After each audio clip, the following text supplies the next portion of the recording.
വലിഞ്ഞേറി വന്നില്ലേ നല്ലപോലെ കുടി. നല്ല ജീരകമുള്ളോ കുടിക്കാൻ.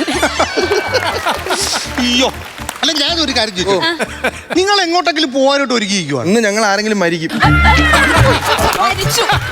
ഞങ്ങളുടെ മരിച്ചു. മരിച്ചാ? ആരി? ഞങ്ങളുടെ കൊച്ചച്ഛൻ മരിച്ചു. അതിന് ചിരിച്ചോണ്ടാണോ പറയുന്നത്? ഞങ്ങളുടെ കൊച്ചച്ഛൻ എടാ ഇതെന്തൊരു കഷ്ടമാന്ന് പറ. അല്ല എന്നിട്ട് എന്താ എന്നോട് വന്നപ്പോഴേ പറയാൻ? അത് മോശം സർപ്രൈസാ. പറ്റിയില്ല പെട്ടെന്ന്. ഇത് ഭയങ്കര മോശമായി പൊളിയാ. ഇത് എപ്പോഴാ മരിച്ചപ്പോഴാ? മരിച്ചത് 1 മണിക്കൂറാകും. 1 മണിക്കൂറാ? എന്നൊരു കാര്യം ചെയ്യാം, ഞാനും വരാം. നോക്ക് വേണ്ട വേണ്ട, എന്തിനാ ഞങ്ങൾ പോണു. ഞാൻ കഴിഞ്ഞല്ലോ. എന്ത് കഴിഞ്ഞു? അടക്കം കഴിഞ്ഞു. നിങ്ങൾ കണ്ടില്ലല്ലോ. കുറച്ചിലോട്ട് കാണണല്ലേ കൊച്ചനെ? നിങ്ങൾ കാണണ്ടേ? പിന്നെ നിങ്ങൾ മരിച്ചു കിടക്കാതിരുത്ത് നിങ്ങൾ അവസാനമായിട്ട് പോയി കാണണ്ടേ?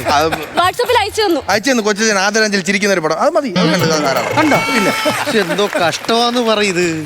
അപ്പൊ ഞങ്ങൾക്ക് എന്ന് ഇറങ്ങണം. ഞങ്ങൾ പോയിട്ട് ഞാൻ ഒരു കാര്യം പറഞ്ഞു, എന്തായാലും ഞാനും കൂടെ വരാം.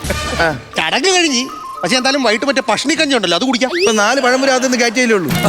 വീണ്ടും പട്ടിണി കഞ്ഞി കുടിക്കണം. അല്ലെങ്കിൽ ഞാൻ വരുന്നില്ലടാ, ശരിയാവില്ല. കാരണം ഞാൻ നമ്മുടെ സുഭാഷ് ഉണ്ടല്ലോ, സുഭാഷും ഞാനും കൂടെ വൈകിട്ട് ദൃശ്യം 3 കാണാനായിട്ട് ടിക്കറ്റ് ബുക്ക് ചെയ്തിരിക്കുക. വൈകിട്ട് ഇപ്പോഴല്ലല്ലോ. ഇപ്പോഴില്ല, വൈകിട്ട് അതെന്തായാലും നമുക്ക് പോയി കാണാം. അതേ നടക്കത്തുള്ളൂ. മണ്ടായി കണ്ടില്ല, വൈകുന്നേരം കാണുള്ളൂ. അവന്റെ അടുത്ത് എങ്ങനെയായിട്ട് നമ്മൾ കള്ളം പറഞ്ഞിട്ട് പോകണം? അളിയാ, ശരിക്കും പറഞ്ഞ വേറൊന്നുമല്ല, മരിച്ചത് മരിച്ചു, വിഷമമുണ്ട്. കാര്യം കൊച്ചച്ഛനാണ്. ഞങ്ങള് ഇതിന്റെ ദൃശ്യം ഒന്ന് ബുക്ക് ചെയ്ത് കുറച്ച് കഴിഞ്ഞിട്ട് ടിക്കറ്റാ? ഉച്ചയ്ക്ക് 2:30 ഷോ. നീ പിന്നെ രാത്രിയല്ലേ പോകുന്നുള്ളൂ. അതുകൊണ്ട് ഞങ്ങൾ പിന്നെ അതിനൂടെ ഒന്ന് ചിലപ്പോ കേറിയിട്ടേ. എന്തായാലും നിങ്ങളിപ്പോ മരിച്ചു കിടക്കാൻ നേരത്ത് അത് പോകണം, മോശമായിരിക്കും. നിങ്ങൾ കണ്ടില്ല? അല്ല കുഴപ്പമില്ല. അല്ല നീ കണ്ടില്ല? ഞാനൊരു കാര്യം പറയട്ടെ, ഞാൻ രാവിലെ പോയി പടം കണ്ടായിരുന്നു. ഷോയ്ക്ക് ഞാനല്ലേ പോയി കണ്ടത്. നിങ്ങളുടെ ഇപ്പൊ ടിക്കറ്റിന്റെ കാശ് പോകുന്ന ഒരു വിഷമം നിങ്ങൾക്ക് ഉണ്ടായത്. അതുകൊണ്ടാണ് നിങ്ങളിപ്പോ തന്നെ എനിക്ക് പറഞ്ഞു. ഞാൻ പറഞ്ഞുതരാം ഇതിനകത്ത് ട്വിസ്റ്റ് എന്തോന്നറിയാം. ക്ലൈമാക്സിൽ ഈ പറഞ്ഞ വരുൺ എന്ന് പറഞ്ഞ പയ്യനുണ്ടല്ലോ, കാരണം ഈ ജോർജ് കുട്ടിക്ക് മനസ്സിലായി ഇനി ഇത് തുടർന്ന് പോകുകയാണെന്നുണ്ടെങ്കിൽ എങ്ങനെയെങ്കിലും പിടിക്കപ്പെടും, തട്ടിക്കത്താവും. അതുകൊണ്ട് പുള്ളിക്കാരൻ എന്ത് ചെയ്തറിയാവാ, നേരെ ഇതാണ് ട്വിസ്റ്റ്. ട്വിസ്റ്റാണത്. സൂപ്പർ കഴിഞ്ഞ ഞാൻ കേട്ടില്ല.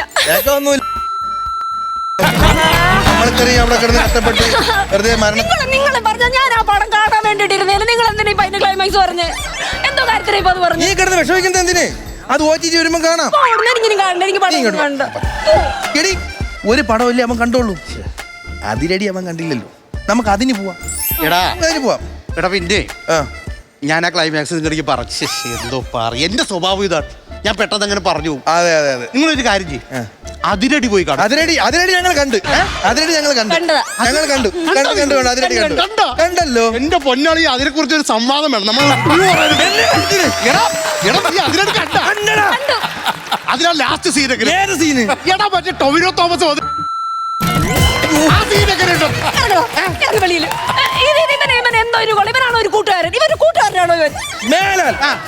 ഏതെങ്കിലും ഒരു സിനിമ ഇറങ്ങുന്നതിന്റെ അന്ന് എന്റെ കുടുംബത്തെ കണ്ടുപോകരുത്. പഴംപൂരി എടുത്ത് ഞാൻ അണ്ണാക്കി കയറ്റും.